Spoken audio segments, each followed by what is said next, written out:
Hello students, कैसे हैं आप? आई होप आप अच्छे होंगे। आज हम शुरू कर रहे हैं क्लास 10th का पहला चैप्टर और हम पहले इसमें जानेंगे। आज हम HCF और LCM के बारे में। ठीक है स्टूडेंट्स, तो हमारा HCF क्या होता है? ये स्टूडेंट्स होता है हमारा, इसका फुल फॉर्म होता है हाईएस्ट कॉमन फैक्टर। ठीक है स्टूडेंट्स, और इसको हम हिंदी में बोलते हैं महत्तम समापवर्तक। महत्तम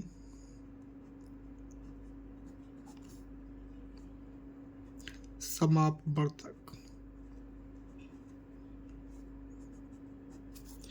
और इसे शॉर्ट फॉर्म में हिंदी में बोलते हैं मासा। ठीक है स्टूडेंट्स, तो आज हम इसके बारे में पढ़ेंगे कि महत्तम समापवर्तक कैसे निकाला जाता है। जैसे उदाहरण के लिए फॉर एग्जांपल, हमारे पास पहला क्वेश्चन है, हम ले लेते हैं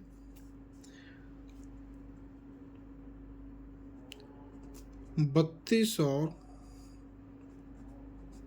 60 का महत्तम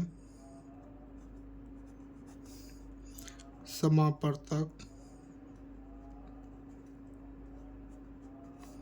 निकालिए। ठीक है स्टूडेंट्स, तो जो मासा है महत्तम समापवर्तक, ये दो विधियों से निकलता है और मैं आज आपको दोनों विधि सिखाने वाला हूँ। पहली विधि इसकी होती है गुणनखंड विधि,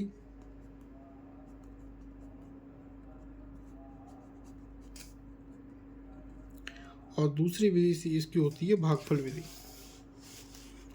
भाग विधि।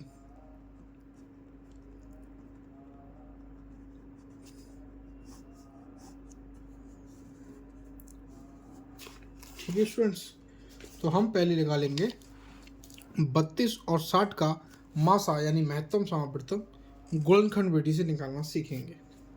तो हम इसके लिए सबसे पहले क्या करेंगे, ये हम 32 ले लेंगे और इसको गुणनखंड विधि से इस तरीके से सॉल्व करेंगे। तो सबसे पहले ये किससे डिवाइड हो रहा है, छोटे से छोटे नंबर से हम इसको डिवाइड करना शुरू करते हैं। तो ये हमारा हो रहा है 2 से।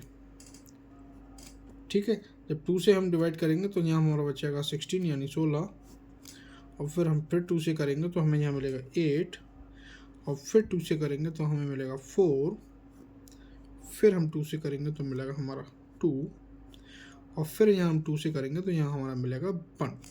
ठीक है फ्रेंड्स, जब तक हमें 1 ना मिले तब तक हमें सॉल्व करना है इसको। अब स्टूडेंट्स हम 60 का कर लेते हैं। तो 60 का हम करेंगे तो सबसे पहले छोटे नंबर से स्टार्ट करेंगे। किससे हो रहा है, अगर जैसे यहाँ 2 से ना हो रहा हो तब हम यहाँ 3 से करके देखेंगे, फिर 4 से, लेकिन यहाँ 2 से हो रहा है तो हम 2 से स्टार्ट करेंगे डिवाइड करना।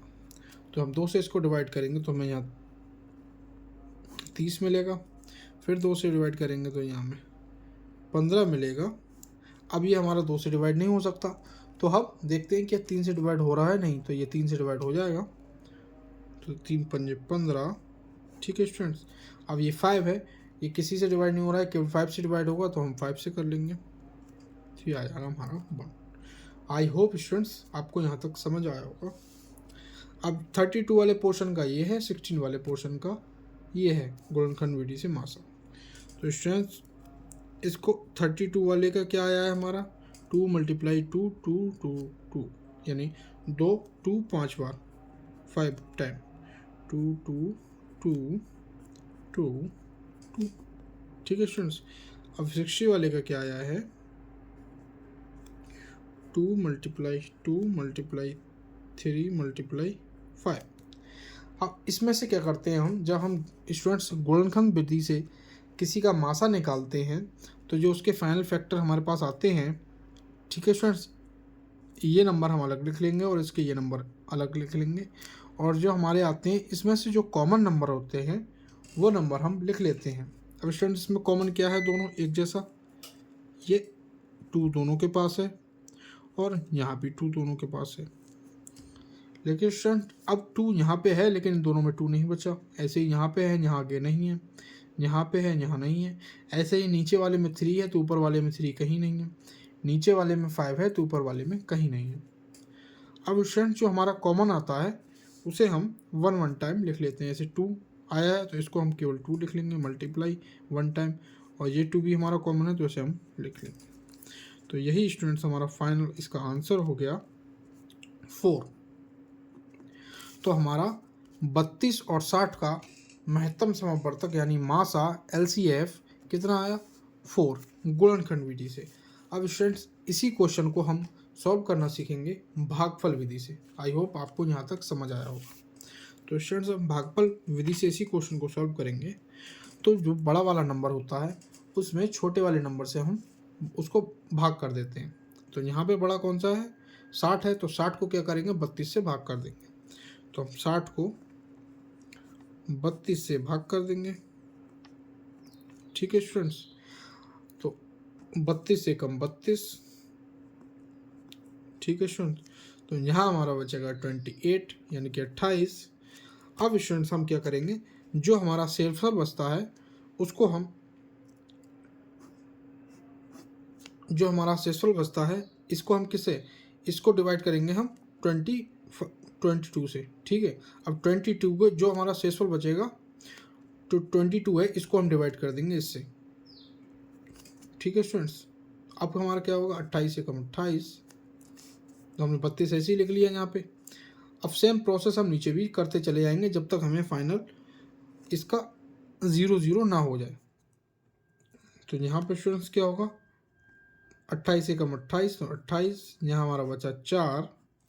ठीक है स्टूडेंट्स, अब हम क्या करेंगे, अब हम इस 28 को 4 से डिवाइड कर देंगे। जैसे हमने इस 32 को 28 से भाग करा, अब हम इस 4 को 28 से भाग कर देंगे। तो यह होगा हमारा 4 सत्ते 28, ये हमारा पूरा डिवाइड हो गया। तो स्टूडेंट्स अब हम इसको क्या करते हैं, जो हमारा फाइनल वाला नंबर होता है सबसे लास्ट में जिससे हम भाग करते हैं वही हमारा होता है मासा यानी महत्तम समावर्तक। तो यही हमारा आंसर हो गया। आई होप स्टूडेंट समझ में आया होगा। जो बड़ा वाला नंबर होता है उसको छोटे वाले से भाग कर देते हैं। तो यहाँ बड़ा वाला नंबर है 60, 60 को हमने 32 से भाग कर दिया, तो 32 से कम 32 बचा 28।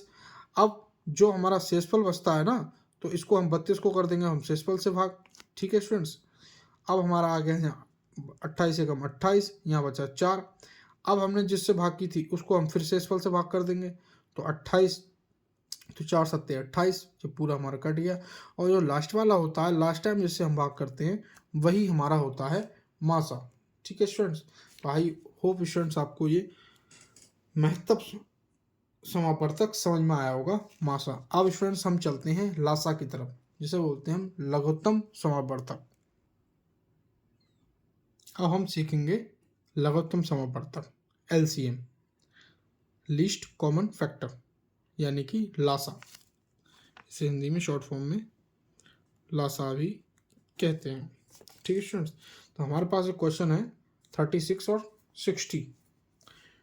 तो इसका हम कैसे निकालेंगे, तो इसका भी हम 2 विधि से कर सकते हैं, भागफल विधि से, भाग विधि से और गुणनखंड विधि से। तो पहले हम सीखेंगे भाग विधि से कैसे हम लासा निकालते हैं।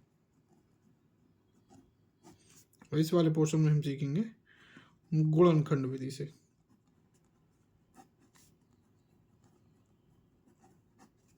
तो हम भागफल विधि से करेंगे तो हम इसे कुछ इस तरीके से सॉल्व करेंगे 36, 60। ठीक है स्टूडेंट, तो देख लेंगे सबसे पहले नंबर छोटे से छोटे नंबर किससे हम डिवाइड कर सकते हैं। तो हम 2 से इसको डिवाइड कर सकते हैं, 2 से करेंगे हम। तो यहाँ बचेगा हमारा 18, यहाँ बचेगा हमारा 13, फिर 2 से हम कर देंगे तो यहाँ बचेगा 9, यहाँ बचेगा 15। ठीक है स्टूडेंट्स, अब हम इसे 3 से कर देंगे तो यहाँ बचेगा हमारा 3, यहाँ बचेगा 5। अब स्टूडेंट्स हम इसे फिर 3 से करेंगे तो यहाँ आएगा हमारा 1, और जो इससे जिसमें इसका टेबल ना पड़ा जाए, भाग ना कर सकें, उसको हम सेम लिख लेते हैं। तो ये 5 हम ऐसा ही निकलेंगे। अब स्टूडेंट इससे हम कर लेंगे 5 से, तो ये 1 ऐसा ही रहेगा और 5 की जगह कॉमन। इसे हम तब तक सॉल्व करते हैं जब तक हमारा 1 1 ना आ जाए। ठीक है स्टूडेंट्स, अब ये क्या हो गया, ये हो गया हमारा 36 और 60 यानी 36 और 16 का लासा यानी कि लघुत्तम समापवर्तक ये हो गया। ठीक है स्टूडेंट्स, जिस नंबर से हमने इसको डिवाइड किया, तो हमारा हो गया 2 × 2 × 3 × 3 × 5। ठीक है स्टूडेंट, तो ये हमारा हो जाएगा 5 × 15, अब 15 × 45, 45 दूनी 90 और 90 दूनी 180, 180। ठीक है स्टूडेंट्स, तो यही इसका लासा हो गया यानी कि लघुत्तम समापवर्तक, यही इसका आंसर हो गया। ये हमने लघुत्तम समापवर्तक अभी किससे सीखा था, भाग विधि से। अब हम इसी क्वेश्चन को देखेंगे कि गुणनखंड विधि से कैसे सॉल्व करते हैं। ठीक है स्टूडेंट्स, तो गुणनखंड विधि से हम क्या करेंगे, इसको अलग अलग सॉल्व करेंगे। इसमें हमने एक साथ सॉल्व किया है, अब गुणनखंड विधि से हम अलग अलग करेंगे। तो पहले हम 36 को कर लेंगे, फिर हम 60 को करेंगे। तो 36 को हम करेंगे तो इसे हम 2 से कर लेंगे, तो ये हो जाएगा हमारा 18, फिर हम 2 से करेंगे तो बचेगा 9, फिर 3 से करेंगे 3, फिर 3 से करेंगे तो 1। अब हम 60 का करेंगे तो ये हमारा आएगा 2 से करेंगे तो 30, फिर 2 से करेंगे 15, फिर 5 से करेंगे, फिर हम करेंगे 3 से हम करेंगे तो हो जाएगा 5, और फिर हम 5 से करेंगे तो आएगा 1। ठीक है स्टूडेंट्स, अब हम इन दोनों के जिनसे हमने डिवाइड करा है उनको हम लिख लेते हैं कुछ इस तरह का। 62 में किस किस से हमने डिवाइड करा, 2 से करा, फिर 2 से करा, फिर 3 से करा, फिर 3 से करा, और फिर हमने 60 में कैसे करा, 2 से, फिर 2 से, फिर 3 से, फिर 5 से। ठीक है स्टूडेंट्स, तो अब हम पहले इसमें देख लेंगे कि हमारे कॉमन दोनों जगह ऊपर और नीचे सेम कौन से हैं। जो सेम होते हैं उनमें से हम उस पेयर में से एक को लिख लेते हैं, और लासा निकालने के लिए हम जो बच जाते हैं बाद में उसको मल्टीप्लाई करके लिख लेते हैं। तो 2 2 का पेयर हो गया तो यहाँ से एक 2 आ जाएगा, इसका पेयर हो गया कॉमन ये दोनों, तो यहाँ से एक 2 आ जाएगा। ये 3 3 का पेयर हो गया कॉमन, तो यहाँ से एक 3 आ जाएगा। अब ये 5 और 3 बचा, तो इसको हम मल्टीप्लाई करके लिख लेंगे। तो इसको लिख लेंगे यहाँ 2, यहाँ 2, यहाँ 3, और इसको लिख लेंगे हम 5 और 3। लघुत्तम समापवर्तक में यानी लासा में कॉमन लेने के बाद जो नंबर बचते हैं उनको मल्टीप्लाई करके लिख लेते हैं। मासा महत्तम समापवर्तक में केवल जो कॉमन नंबर होते हैं हम उसको ही लिखते हैं। तो स्टूडेंट्स, ये हो गया हमारा 5 × 15, 15 × 45, 45 दूनी 90 और 90 दूनी 180, 180।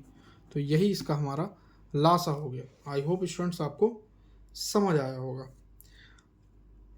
अगर आपको वीडियो अच्छा लगा हो तो चैनल को सब्सक्राइब कर लीजिए, वीडियो को लाइक कीजिए और कमेंट बॉक्स में बताइए आपको कैसा वीडियो लगा। मैं 10th क्लास से रिलेटेड सारे वीडियोस हर प्रश्नावली के क्वेश्चन सॉल्व करके इस चैनल पे अपलोड करूँगा। Thanks for watching.